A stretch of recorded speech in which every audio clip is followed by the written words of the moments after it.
Right. But yeah, no, I'm good. Thank you for asking. So it's kind of weird to have this conversation again, since a lot of these things we already talked about, but no one else has heard it. So, but there's so much more that's coming up that wasn't really topical at the time. So it's sort of like, yeah, we might as well redo it. So you're in the studio with 2 different projects right now, right? I just finished recording the guitars for, well, not just finished. I discovered that I was finished recording guitars for the new Negus album, which is Steve Negus, formerly of Saga, Canadian progressive rock band. So we finished his second album. So I had a little listening party with him the other week just to make sure. It's been a long time. The album's been a long time in the making, like literally a decade. So I wanted to make sure. I wanted to sit down with him, listen to everything, and make sure at least my stuff was done. So I know, okay, I've got a clean slate with that one. So as it turns out, yeah, I'm done. So that album won't be long before it comes out. I think he has 1 drum track to record, and then we're good. Then going into mastering. And then Prismind you're recording with right now, and Soundchaser you're recording with right now, correct? Aren't you in the studio with both of them? I know you are for sure with Soundchaser, or were. Well, with Prismind, we're not quite recording yet. We're actually in the rehearsal stage, and I might have 1 more song to write. But for the most part, we're rehearsing and getting it ready. So that's going to be cool. I'm going to be pretty excited to see that finally done. It's been a couple years. Yeah. This album. But that's going really well. And then Soundchaser, I'm done. I'm done that stuff. The album is done. The album is mastered. So now we're just getting the artwork together, and it's going to be out, I was told, hopefully by December, but we'll see. Okay, cool. Yeah, you've been busy. Yeah, but it's funny because it doesn't always feel that way. It's like, I'm just really thankful that none of these things are active at the same time. Like, oh my God, can you imagine if all 5 things were like demanding my time at the same time? It would, yeah. Even during lockdown and COVID, that's still crazy. Yeah. That's too much. And just thankfully I don't have to schedule juggle quite like that. So good. Yeah, because the last Symphony album came out in July. Yeah. So you had a few months to be able to do these other projects after that one came out, which obviously I would assume is the most demanding as far as because so many people are involved. As a whole, yeah, because it's a lot of schedule juggling for those who are doing the juggling of schedules, right? Like, I don't really have to worry about it as much. It's the kind of the behind the scenes production crew that they're the ones with the phone calls and the emails and, trying to figure out when everyone's available to do whatever. So my parts are usually already done or about to be done by the time they scramble to sort that out. So how did they do that? Well, after they got a hold of whoever that said, yeah, we're going to do this, or actually before, from what I feel like we talked about before, you guys would kind of send them like a skeleton song, and they would decide whether they wanted to input their parts into that song. Is that correct? Yeah, for a lot of the bigger name artists, like we have Marty Friedman and Jeff Loomis, David Ellison, Nuno Betancourt. Like who gets Nuno? I don't know how we did it, but we did it. Yeah, you give them free rein. You go, okay. You tell them, all right, there's other players on this, so leave space, but they're the featured guest. Yeah, you let them do their thing. And then we carve out, or I guess, because the rhythm tracks and everything will be done. So I carve out my spots here and there in between and complement what they do and whatnot. So most of the songs that have a bigger guest like that, that's how it's done. We just kind of send them the bare track, let them do whatever, and then we carve out. If we have to take stuff out, we take it out to make room for the rest of it. And then you compliment whatever they've done. That's really cool. Yeah. What a cool thing to be a part of. I mean, there's a lot of albums out there that have a lot of guest artists, but I don't think there's a lot that have these guys. Yeah, and all in 3 albums. I mean, that came out, pretty much piggybacking right off of each other. Yeah, exactly. Now, the material was recorded over years. Like, I think we started recording about 5 or 6 years ago and just started to compile. So before the first album came out, we pretty much had all 3 albums done. Oh, that's crazy. So we took the body. Sorry, go ahead. Yeah, we took the body of work that we had and we went, okay, the plan was to have 3 chapters. So what logically do we have to do to make chapter 1 seem complete? Chapter 2 be the next logical jump, chapter 3. In other words, we try to arrange it so that it made sense from one album to the next. But it wasn't recorded chronologically like that. Oh.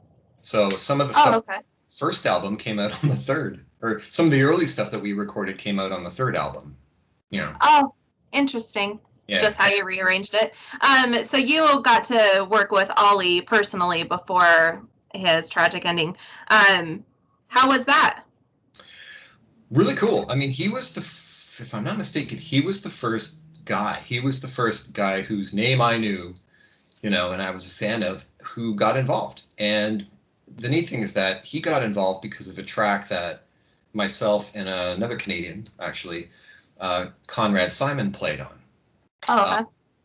Conrad. Was that Requiem?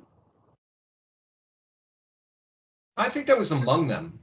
Okay. I remember seeing that. I remember seeing that name, and I didn't recognize that name, and I was thinking it was that song, but I could totally be off.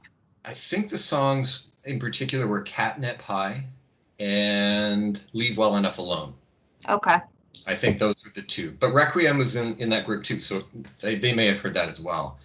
But, you know, they heard that and then went, oh, yeah, I'll be part of that, which is really cool to think that, okay, you know, you passed the test. Even if they don't know who you are, you passed the test to the point where they want to be a part of it.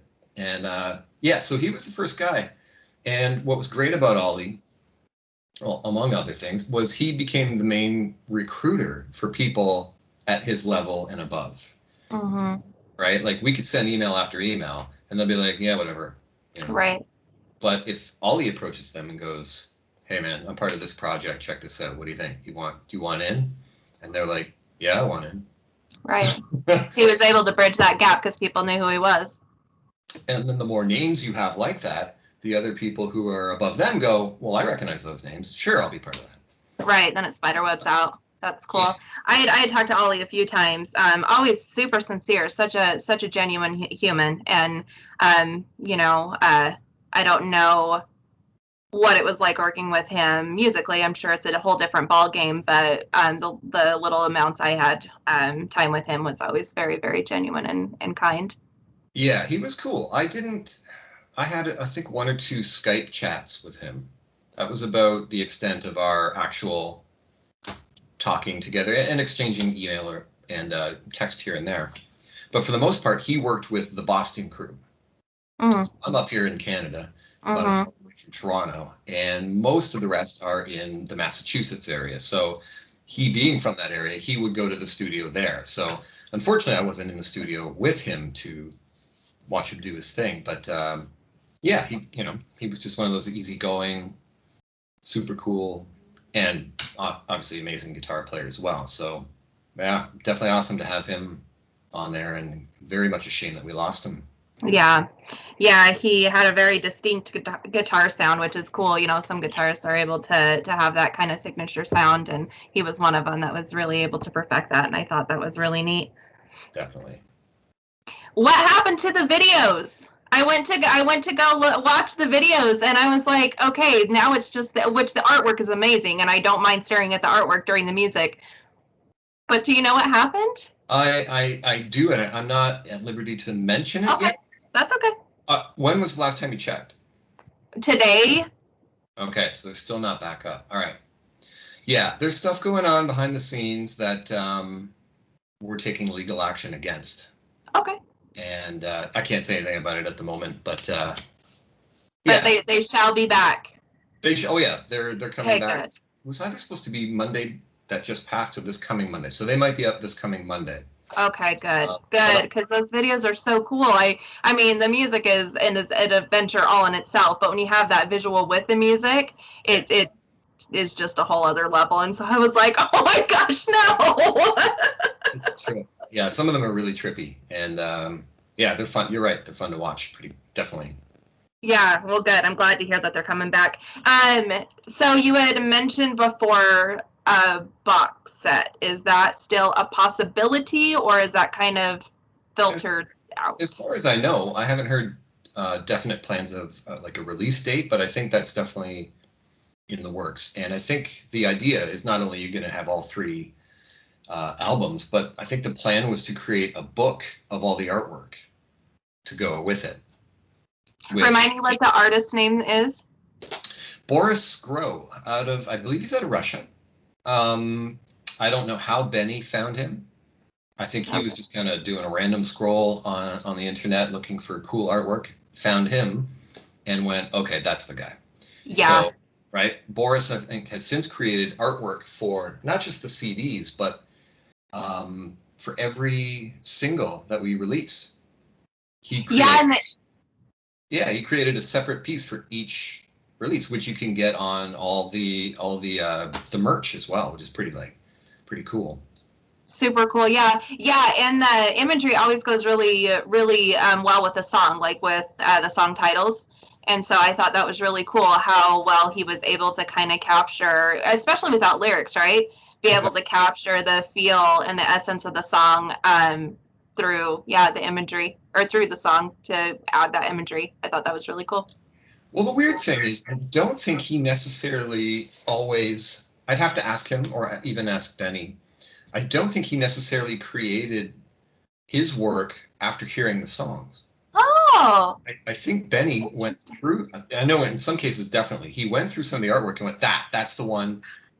That's the song that suits the track or whatever. He may have created them after some of the tracks were heard, but I'm not positive on that end. But yeah, definitely he has his own style. You see it and you're like, okay, I recognize the Boris signature. Right, that's the same thing. Like some artists have that distinct look or that visual that you automatically can link to them, and that's cool. That's cool because I think we naturally automatically just think, especially when it comes to music, as vocalists having kind of that distinct sound. And when you start digging into other instruments, you can totally hear. I mean, even Ian Gillan with Jethro Tull, right? Even the flute, like you can tell it's him right away. Ian Anderson, yeah, definitely. Anderson, that one. Well, yes. The guy from Deep Purple, you never know. He might be good. Yeah, he probably would be really. That would be an interesting collaboration. Well, you got the top guys more at your hand, so you start putting what do you call that? Worms in people's ears or whatever. Make that happen. That'd be cool. Totally different styles of music, but that would be really cool. That would be funny. Okay, so with Prismind, more of like a progressive hard rock type of band with vocals, incredible vocalist. This is your second album, correct? That's going to be coming out? Yeah. That's exciting. And this is the one I feel like you do the most shows with. Definitely. None of the other projects have done a live gig. Oh, really? Actually, that's not true. Negus has. Back in 2009, we did a series of shows, but that was a different lineup. We had a different bass player, and we actually had a singer at that point too. Oh. But we've done a flip. So in the writing of the second album, we decided that it actually suits the instrumental genre a little more. So that one's going to be more progressive rock. They're all progressive, aren't they? More progressive rock, instrumental. It's pretty crazy stuff. Really cool. Latin-based things in there as well. Oh, that's cool. And that's Negus that you're talking. Yeah. Okay. I mean, when you have a lot of incredible musicians, it's kind of got to go the direction of progressive, right? At this point in time. Yeah, I think a lot of it just turned out that way. It wasn't intentional. I don't think anyone said, okay, we're going to sit down and write a progressive album. Those words were not spoken.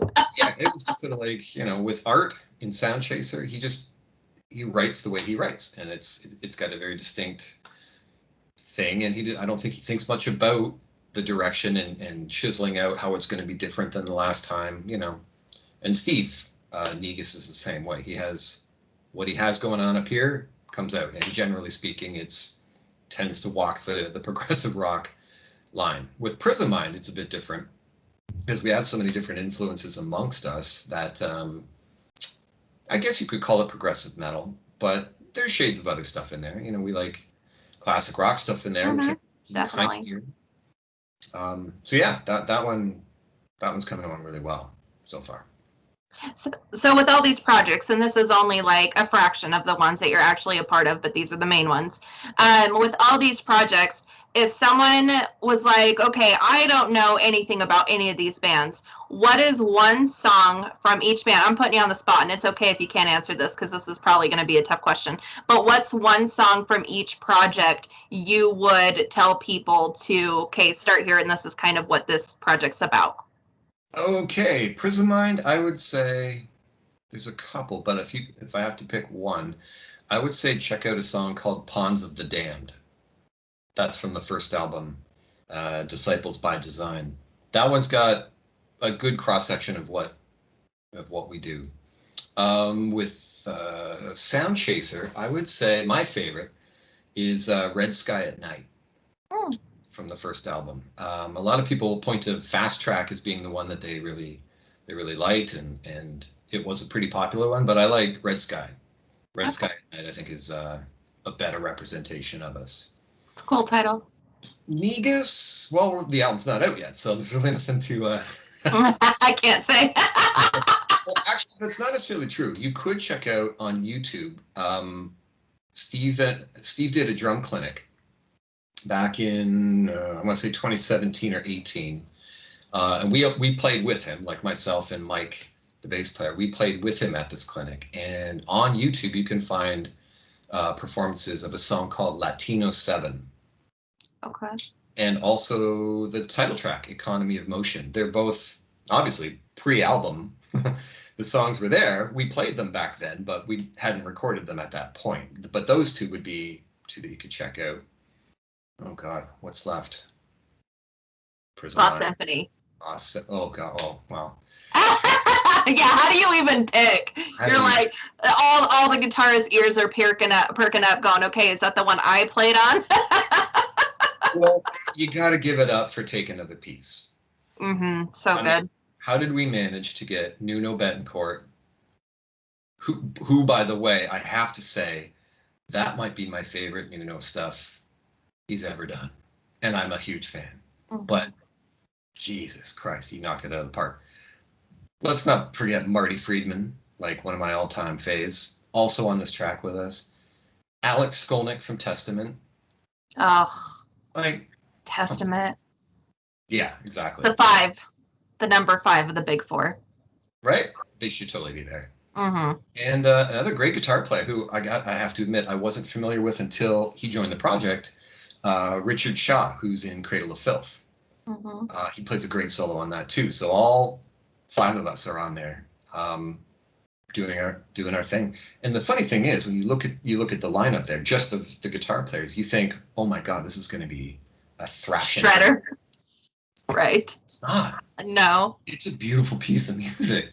It really is. Has its moments, like we all tear it up at some point, but I loved how all the guys, everyone just respected the style that piece was and made it awesome. And that's what I like about Lost Symphony, being a part of Lost Symphony in general, is we got a lot of great players who are known for a certain thing, and we took them out of their element. Like, and they rose to that big time. If you time. get Marty Friedman on a track, right? Most people are thinking, okay, it better be a thrashing heavy track, even though he's known for other stuff, definitely.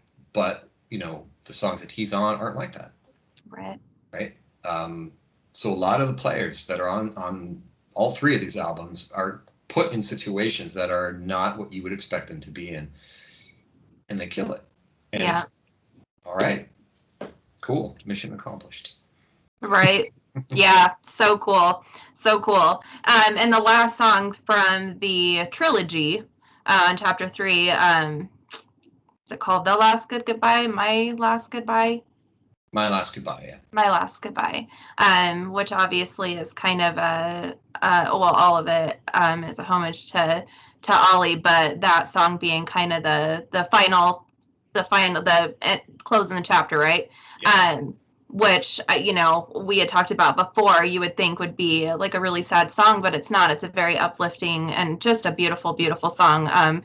Wonderful way to honor him, with chapter 1, 2, and 3 being more obviously about him, moving forward, can we expect, or do you even know at this point, if there's going to be a whole new chapter of more Lost Symphony? That's a really good question. I think we haven't really talked about it that much, probably due to the fact that we put out 3 albums in a year and a half. Right. Right now, everyone's it's rest time. I'm going here for a minute, right? We've got other stuff to do. So I don't think it's over for releases from us. I think we just have such a good chemistry, even though we're so distant. Like everyone's, our violinist lives in, Florida, and then you got the Massachusetts crowd, and I'm up here in Canada.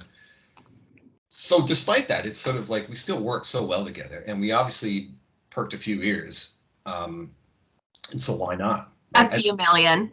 Yeah, I think it might be a little while before that happens, but I think it's going to happen. Good. Yeah, I'm not going to be able to pronounce her name because how you pronounce it and how it's spelled it doesn't quite work in my brain, but she is an absolutely incredible violinist. Yeah, Siobhan. I don't know why I have such a hard time with that. Hearing you say it and then seeing the word, it I get it. Messes with my head. I remember pronouncing it the way it looks a few times prior to meeting her, of course. Mm-hmm.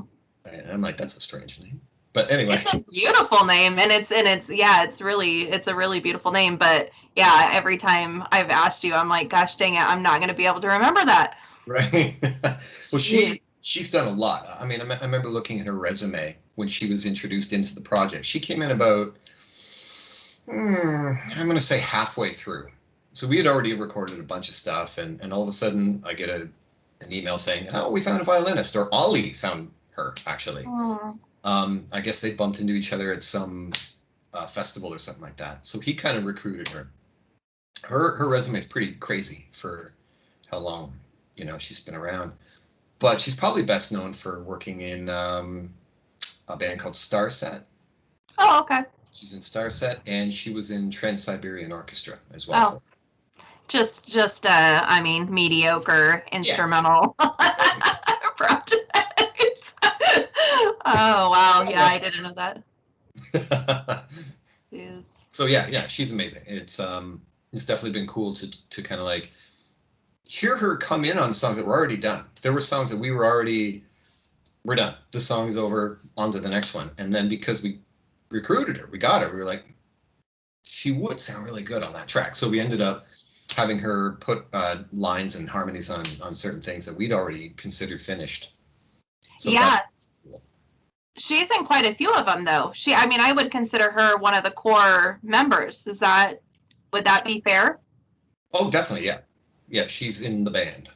Yeah, okay. So, 4s, am I counting correctly? 4 of you? 5. 5. Yeah. Who am I? Well, you might not be thinking of Brian Goodman because he's mostly a composer. Okay. So he's Benny's twin brother. Mm-hmm. And Benny plays a lot of stuff. He plays some keyboards. He plays a lot of rhythm guitar and stuff like that. Brian, also a pianist. I'm sure he played quite a few piano parts in the album, but primarily he's one of the main composers. So okay. He's in the band as well. So whenever you see artwork, like the Halloween-y artwork from Chapter 3, where we're all like, zombies. Yes. He's in there. That's cool. Yeah. That was one of I obviously got the vinyl, and that was one of my favorite parts of it was that artwork. Yeah, it was super cool. Right. Yeah, super cool. Okay. So let's move on to just you. Which question do I want to ask you? I know when I asked you before, like, your favorite metal album or your metal album of all time, you, like, short-circuited. You were like, there's no way I can do that. Which anybody who loves music is going to have that response, especially when you're put on the spot, So let's go with some of your favorite live performances that you've seen or that you've been a part of. You can say that you've been a part of, too. Either or. Well, that'd be slightly biased. I'm going to skip that one. Let's see. Oh, well, I got to say, my very first concert ever was Whitesnake when Steve Vai was in. Wow. And, right, I tell people that, and they're like, "Oh, that would be cool." I'm like, "Yeah, it was cool." And I go, "Guess who opened?" And they're like, "Kiss." Weird. Yeah. Well, technically, they weren't the opener, but they were on before Whitesnake. So it was Faster Pussycat, Slaughter, Kiss, and Whitesnake. Wow, what a lineup. Yeah. And it was, killer show. That was awesome. So that would be a favorite because it was the first one my mom allowed me to go to. That first show is always very, very magical because you just have no idea what you're in for. Well, it was hilarious because the first time I asked my mom to go to a concert was a Joe Satriani concert happening at a great venue in Toronto called Massey Hall. And I was 14 or 15. And just like my mom has no idea about anything like that, right? Sweet lady, but it's all heavy metal to her. So I asked her if I could go to the Joe Satriani concert, right? Instrumental guitar player. And she's like, she just kind of looks at me and goes, "There's going to be drugs." She's a mom on Almost Famous. Yeah. So that got kiboshed because of her. She thought that there was going to be rampant drug use at a sit-down venue. Instrumental guitar, yeah. People losing their minds. Oh, for sure. That got shot down. But the second time I asked her, she realized, I can't do this again. So she let me go to the Whitesnake Kiss concert where there's drugs. Yeah. Totally different group of people. That's funny. I didn't tell her that, and she was none the wiser. But I just thought that was funny. So that one, the Whitesnake show for sure. The first time I saw Dream Theater was a huge. Oh wow! That was big, and I've since seen them 17 more times. So. Oh my gosh, I've never seen them. That's awesome. I kind of like them. You just a little bit of a fan. A little bit. Actually, as we record this today, their album new album just came out today, so I'm excited. Oh, really? Check that out later tonight. Yeah. Ooh. Have a couple beers and throw it on, and that sounds amazing. And if it's still, you said it's a nice day out there. Sometimes it's nice to listen to new albums in the rain. True. Well, it's dark here because I'm 3 hours ahead of you. Oh, that's right. Or that's right. It's ahead, whatever. I think 2. Yeah. It's dark already, but perfect. Yeah. What was another great show? I have to say Pantera with Slayer and Morbid Angel. Oh, geez. Wow, that's a lineup too. Geez. And that was, at the time, it was a block from my house. So I was like... Perfect. Yeah, right? Don't have to travel to Toronto, which is not fun. Just walk out of the house, turn the corner, and you're there. Oh, that's cool. That was awesome. That was the last tour for Pantera. That was I think it was 2000. Oh, wow. Other shows, man. The funny thing is I'm becoming more selective with going to shows now. Now it's like, I don't want to see everything. I've seen most of what I want to see. I'm just going to play it, be selective with it. But I have to say I've seen Megadeth just as many times as Dream Theater. So wow. Favorite Megadeth show? I don't know. I have to think of specific. I guess the first one, the one that you see where you're like, oh my god. That was at the International Center in Toronto, which is like a smaller venue. It's probably holds 1,000, 2,000. Oh wow. Maybe more. I'm not sure. That was a long time ago. 92. So I saw the Countdown to Extinction tour. Oh wow. Suicidal Tendencies open. Oh nice. So I was like, yes. This is cool. And it was great. That's amazing. That's cool. Yeah, they put on a great show. I've only seen them a couple times, but they're pretty amazing. Yeah. Metal shows. How about, is there anybody that is on your bucket list that you haven't been able to see or never got to see if they're no longer going?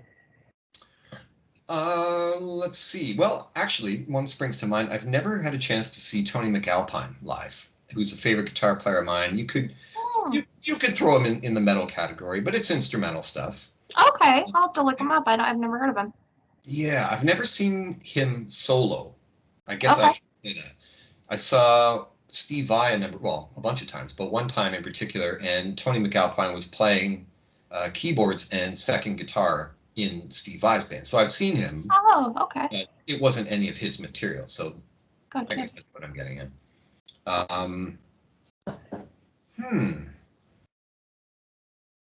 That's a tough one. Yeah. Ones I haven't seen that I want to see. Not really. That's awesome. What a cool thing to be able to say. I've got like a huge list. So and I've been to a ton of shows. So that's cool to be able to say that. No, I've seen them all. I'm saying that because I can't think of any right now. But as soon as we're done and I close everything up, I'm going to be like, yeah. Right? Led Zeppelin. So kind of, right, okay. Oh, do they have to be like current bands or no. do they? Oh, yeah, it would have been cool to see Zeppelin for sure.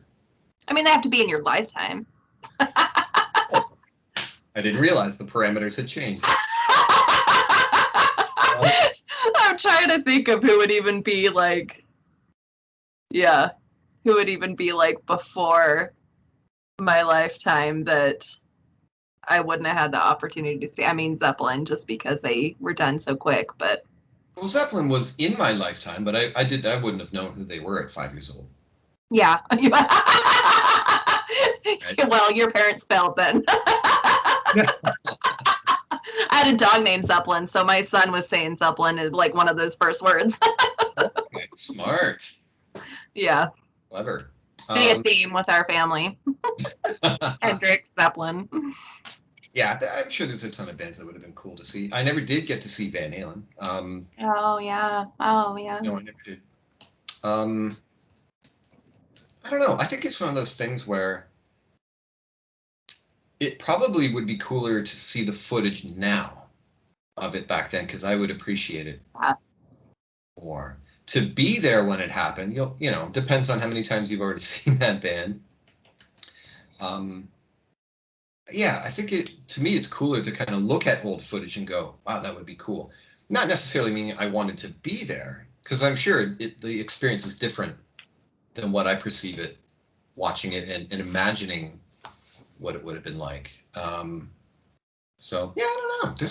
There's a ton of bands. I like a lot of different music too, so it's a hard one to answer. Yeah. So when you listen to music for enjoyment, that's outside of your projects, do you feel like it's work? No. Okay, that's good. No, but I listen to it with two sets of ears. Like I can listen to it if I put it on, and I'm putting it on because I like it. So as a listener, obviously, I'm already down. But you're not necessarily dissecting it. No, I don't. I'm not into the dissecting thing because I find that almost sounds. It almost sounds like you're looking for things that are wrong with it. Yeah, you know what I mean? Where I'll listen to it at trying to learn something. I'll try to absorb it or analyze it and pick out the things that I really like. But I don't sit there and go, that part doesn't need to be there. Right. That's one too many. Or signals. I could have done that better. Right. Because I think what a lot of players do when they say that they analyze or they whatever. But funnily enough, I don't listen or haven't listened to a lot of music in the last while. Mostly podcasts. Oh, really? Yeah. What are some of your favorite podcasts? There's a few music-related ones that I like. There's one called No Guitar is Safe. I think he's Guitar Player Magazine related. Jude Gold, I believe his name is. He does some really cool ones. I really like him.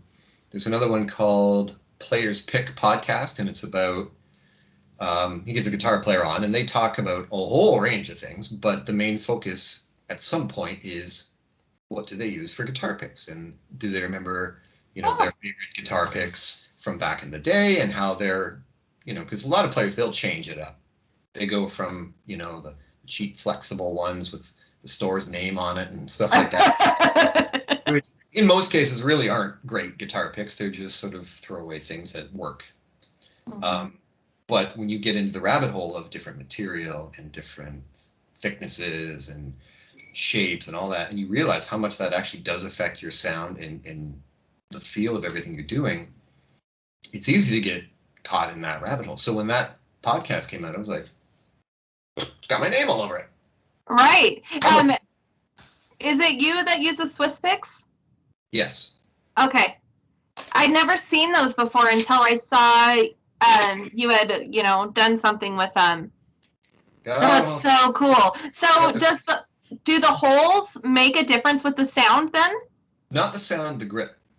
Oh, okay. Just the grip. Okay. It's hard. It would be hard. I could put it up to the thing. I don't think you would see it though. The hole sort of has a raised lip. So it sort of acts as like a textured grit. Okay. Which is really clever because I think, when you see them for the first time, you laugh and go, ha ha, Swiss cheese. Right? But once you. Oh yeah, I can see the raised parts on it. For sure. And when you see them again, you'll identify it right away. Oh, for sure. Look. And so when you're shredding, they're not going to fly out of your hands because you got a good grip on them. Yeah. That's I don't really cool. have that problem. I have tons of picks. I'm a picked. That's why you like that podcast. Totally. Yeah. Right? I have tons of them, and I'm always trying new ones out and everything. But yeah, I'll keep going back to Swiss picks. They're my guys. That's cool. My son's trying to figure out. Well, I'm trying to figure out which picks he's gonna like the most because he's been taking guitar lessons. And he just has some of the ones he has are just the flimsy ones, and some of them are the what are they called? They're smaller and they're thicker and harder. Is it Dunlop that does them? The Jazz 3s. That's what they are. The Jazz 3s, yes. Small, black. Yes, yeah. So he's used some of those before too, but I think those are a little too. I don't know. I don't know if they're too small for his hands, or he's just not quite, quite comfortable with the size of them yet because he's used to using the bigger ones. I don't know for sure, yeah. But that pick was the revelation for me because I went from regular shape and size picks, which have a point, but it's still a rounded point. Mm-hmm. Right? And I just went with those for a couple of years and didn't know anything about it. Then I remember reading, I think it was a John Petrucci interview, and he mentioned he used these Jazz 3s. I'm like, I've never heard of those. So I went to a music store, found them, and went, oh my God, these are like watermelon seeds. They're tiny. Yeah. And yeah, at first it's odd because it's not the same as the bigger ones, right? But after you stick with it and get used to it, it's like, okay, I can't go back.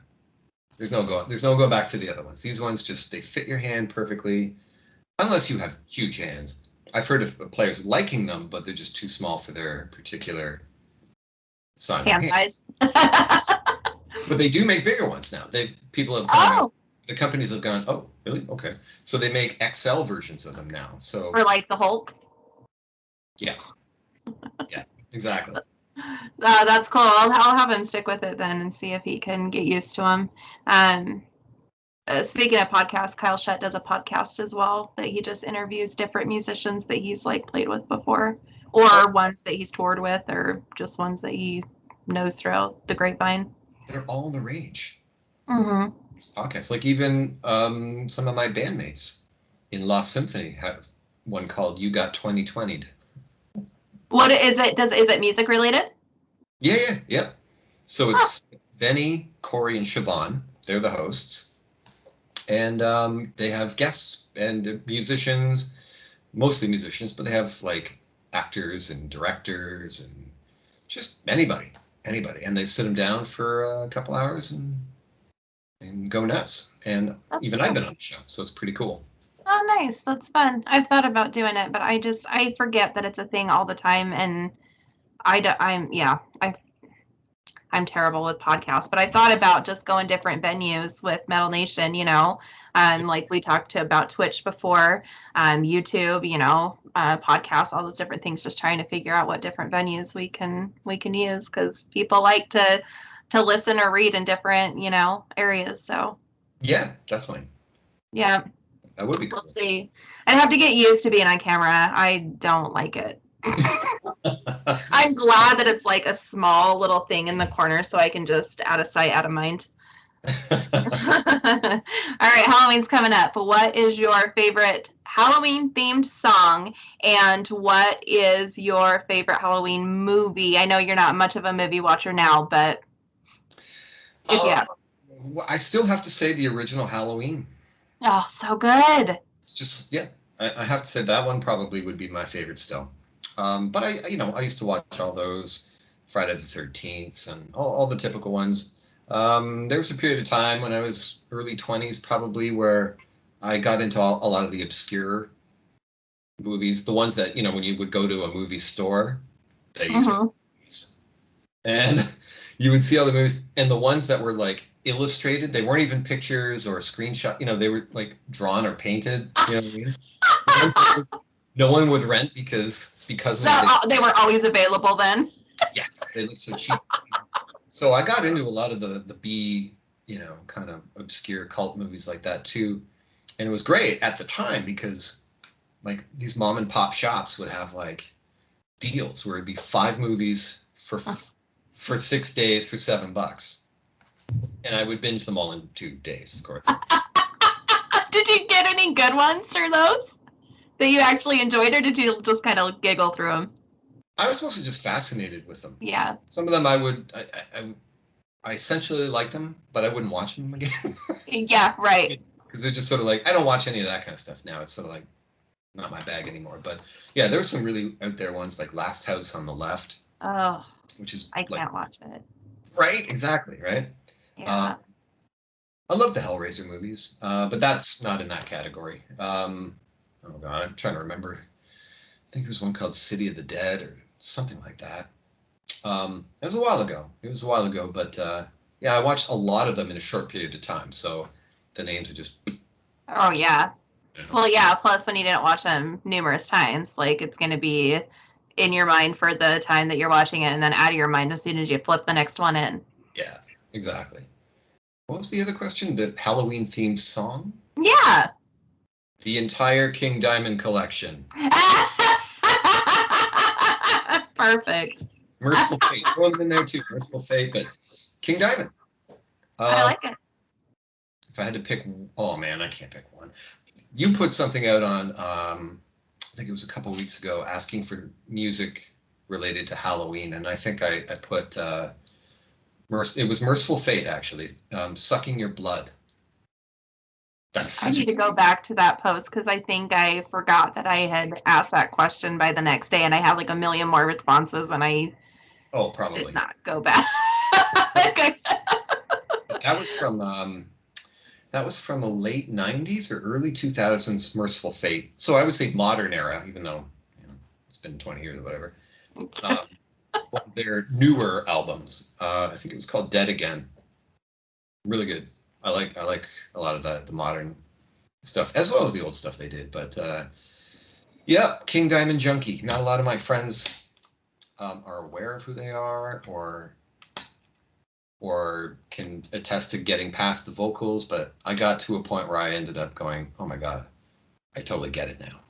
I couldn't even name a song, and it's not because I don't like it. It's just because I haven't dove in. Sometimes when there's bands or artists that have so much, I get really overwhelmed and I'm like, I don't even know where to start. So then I just don't,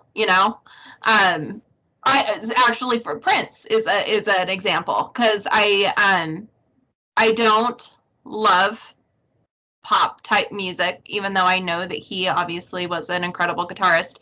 But when I think of him, I automatically just think of pop. Right. And so Kyle Shutt again was talking about Prince and was like, okay, you just don't know the songs that you like. Like everybody likes a Prince song. So he makes me this playlist. And there was one song that every time I heard it, I was like, oh, I really like this one. And it was the same one, like every time. But I mean, that's true. And so maybe I need to do that. Maybe I'll have it, with all your spare time, I'll have you do the same thing with King Diamond. do me a playlist that I can at least know where to start. Cause yeah, it's overwhelming. Well, with King Diamond, I find him very consistent. So I wouldn't hesitate to say, just close your eyes, drop your finger on a song, and go. Okay. All right, that's exactly what I'm going to do. Exactly what I'm going to do then. Just shuffle. I would say, that's not entirely fair. The vibe of the earlier albums is slightly different in the production value. So some people really like the early stuff like Fatal Portrait and Abigail. The two albums that really caught me, though, were Them and Conspiracy. Those two, and they're related to each other. They're like a continuation of the story. Oh. But I love all of them, to be honest with you. I have all of them. I can't wait for the next one, whenever that will be. But I've seen King Diamond live, so I guess that would be another one to add to the concert list. Okay, cool. Yeah, it's a good time, right? It's like we got a week left before Halloween. It's a good time to check them out. Definitely. Most diverse band you listen to? Most diverse band, meaning that the music they play is diverse, or yeah, yes, the music they play is diverse. Like, you know how some bands, well, Lost Symphony is a good one.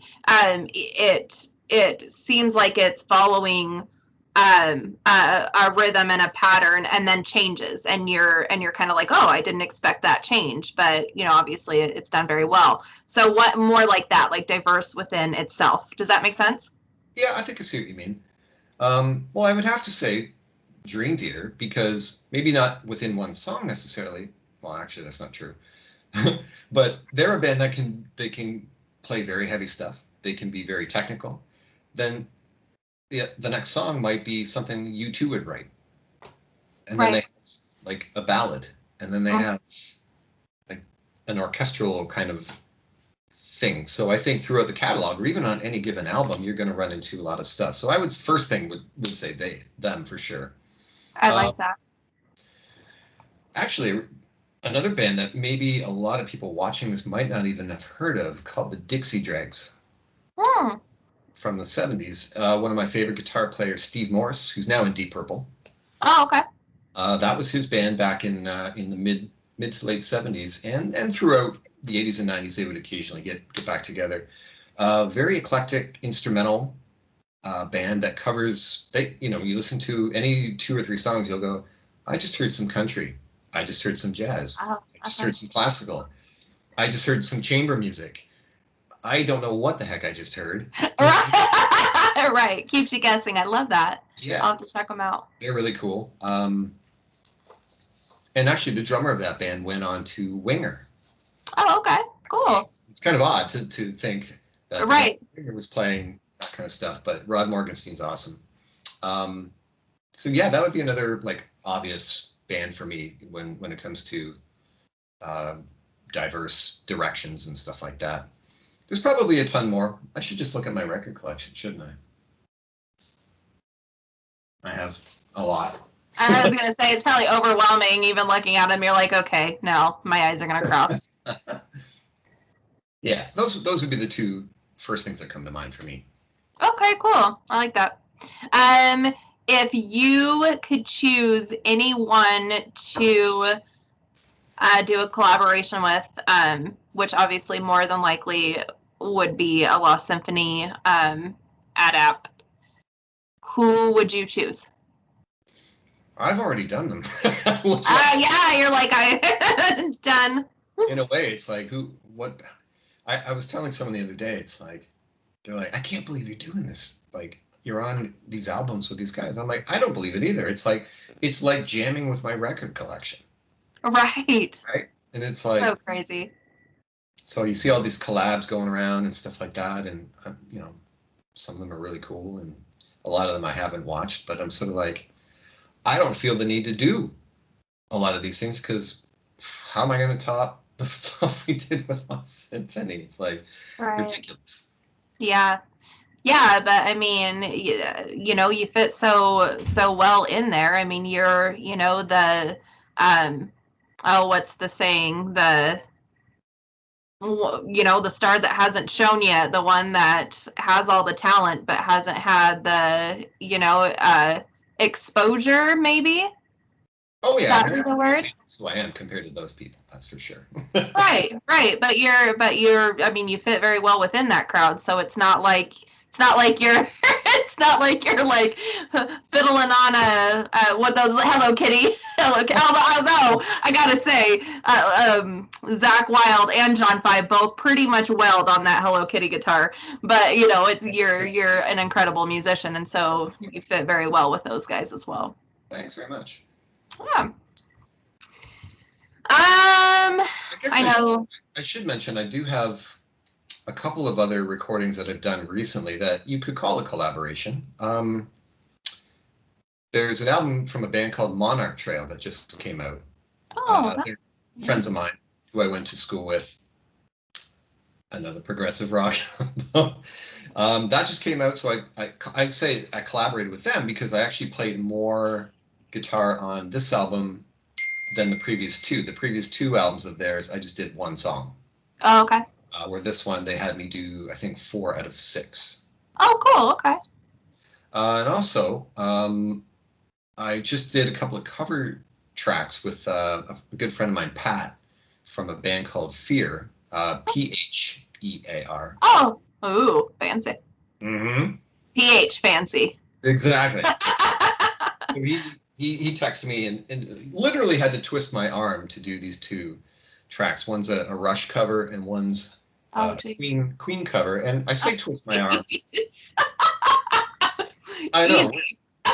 Easy. And we got some really great players backing us up on those. And I say he kind of had to twist my arm because I didn't say yes right away. My mind, when it comes to covers, is I play in a cover band that gets paid to play in front of people. That part of my life is covered. I don't feel the need to go and do covers after cover. Like a lot of, I see a lot of musicians who they appear that they're serious about what they're doing, but all they do is covers. Right. I'm like, not interested. Mm-hmm. I'm not interested. It's not even special anymore, It was special when Testament did an Aerosmith song. It was special when such and such a band, because it didn't happen all the time. Right. Mm-hmm. But now it's like, it's so the normal that it's like, not even, right. So eventually he twisted my arm, made me do it. Not made me do it. I finally broke in. Did it. But you know what? It turned out so cool that I'm like, okay, I feel good about going against my own rule here. And so that's going to surface, I would say, probably sometime next year, those 2 tracks. Oh, okay. Cool. So it's Kelly, Lifeson, May. That's the name now, right? Yeah. Or Lifeson and May via Kelly. Oh, okay.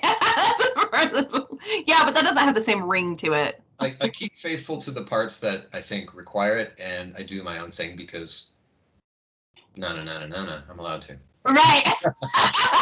You're asking me to do it. I'm going to do it my way. Well, that's the thing. You do a cover, and when bands back in the day would do covers, they wouldn't play it note for note. They have their own things, right? Oh, for sure, right. I see some people commenting on some of the covers like, oh, you didn't play that part the same, right? And I'm like, all right. I had someone posted a ZZ Top cover that my cover band played. So someone had filmed it, posted it, I shared it. And someone, I know it was tongue-in-cheek, but they said, oh, really Billy Gibbons like playing there, Cal? And I'm like, well, let's see what happens if you give Billy Gibbons one of my tunes. Is it going to be note for note? Right. Right. Different styles, yeah. And nor should it be. You're right. Yeah. But yeah. I try to play within the style of what they did. Try to be respectful of you froze. The general thing. Oh, really? No. Oh, no. Oh, really? There we go. There we go. Oh, minor technical difficulty. It's trying to tell me. It's like, look, he said an hour, and you're getting really close here, so it's just going to cut off. It happens sometimes. Okay, I think let everyone know they're being recorded. You're being recorded, by the way. I can see that in the top corner. It's an hour in. Let him know an hour into this that he's being recorded. Oh, goodness. Well, on my screen, it told me right away. Oh, well, that's good. Yeah, it says Nika is recording the call. That's good. Can't surprise anybody then. Oh, goodness. Oh, cool. Well, last question. Since you're going to go and dive into Dream Theater, and I assume, since it's Friday night, have some drinks, what are you drinking tonight? Tonight will be, what do I have in the fridge? There's a beer called Shock Top that I like. Yeah, Shock Top is always your go-to. It's one of them now. Yeah, it's one of them. Uh-huh. What's the other one in there? I hear yours. There's like a wheat beer called, oh darn, it escapes me at the moment. I can picture the can, I can picture the thing, but the name. I have shown it later. I'm sure someone watching this is going, it's this! Well, a wheat beer, I mean, there's a million of them, so yeah. I don't know if you can zone in on one. Cool. How about you? Awesome. Enjoy. What's that? How about you? What do you got on? I have Oktoberfest. Sam Adams Oktoberfest. Very cool. It's my favorite this time of year, and so I like kind of go a little bit crazy on it because it used to disappear before October. It would come out in September, and then by the time October came around, it wouldn't be around anymore. So I like. Wow. They clearly have fixed that, and I've gotten way too many since September. Keep thinking that it's going to be not available again, and so I'm like panicking. But that's this time of year is usually, and then with the winter, it usually turns into porters. Oh, okay. There's a German beer called Rausch beer that's a smoked porter. Oh, it's my favorite, but I can't find it around here anymore. Really? Eh? Mm-hmm. There's one. We played a bar.